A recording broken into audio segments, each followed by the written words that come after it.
রাজ্যের যুব বিষয়ক এবং ক্রীড়া দপ্তরের মন্ত্রী টিঙ্কু রায় আজ বিকেলে কৈলাসহরের ঊনকোটি কলাক্ষেত্রে 3 দিন ব্যাপী রাজ্যভিত্তিক যুব উৎসবের আনুষ্ঠানিক উদ্বোধন করেন।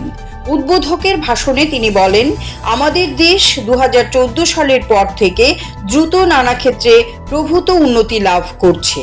2047 সালের মধ্যে ভারতকে বিকশিত রাষ্ট্রে পরিণত করতে প্রধানমন্ত্রী নরেন্দ্র মোদী যে ডাক দিয়েছেন, এতে যুব সমাজ নিজেদের সামিল করবে বলে তিনি আশা প্রকাশ করেন। বক্তব্য রাখেন বিধায়ক বীরজিৎ সিংহ, ঊনকোটি জেলা পরিষদের সভাধিপতি অমলেন্দু দাস, যুব বিষয়ক এবং ক্রীড়া দপ্তরের সচিব ডক্টর প্রদীপ কুমার চক্রবর্তী প্রমুখ।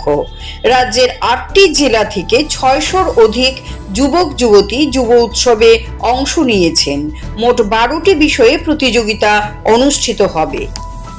আমাদের ভারতে 13,87,000 অঙ্গনওয়াড়ি সেন্টার, এটা একটা বিশাল বড় সংখ্যা। 13,87,000 সংখ্যাটা মানে বাড়ির কাছে কথা নয়, একটা বিশাল বড় সংখ্যা। আর যারা ওয়ার্কার রয়েছে সেটা হলো 13,48,135।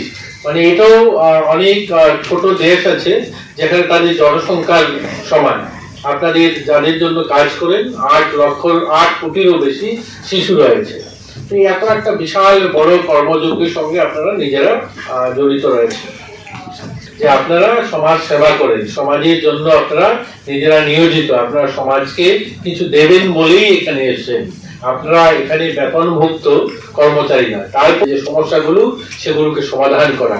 আপনাদের গ্র্যাচুইটি নিয়ে আপনাদের সমস্যা রয়েছে, সেটাও সমস্যার সমাধানের জন্য সরকার কোর্টের দ্বারস্থ হয়েছে। নিশ্চয়ই যদি উচ্চ আদালত সেগুলো নিয়ে বিচার করেন, আমরা সেখানেও সেগুলো দেখবে সরকার। পুরনো মোবাইল নিয়ে অনেকেই আপনারা যারা পোষণ টেকারে আপলোড করেন, পুরনো মোবাইলের সমস্যা হচ্ছে, পুরনো মোবাইল সে আধুনিক মোবাইল নয়, সেটাও আমরা প্রয়াস করছি। যেগুলো সরকারি কাজ আপনারাও বোঝেন, সরকারি কাজ বললেই হয় না, জাদু মন্ত্র বলে দিলাম সেটা হয়ে যাবে, এরকম নয়। তার জন্য একটা প্রসেস রয়েছে।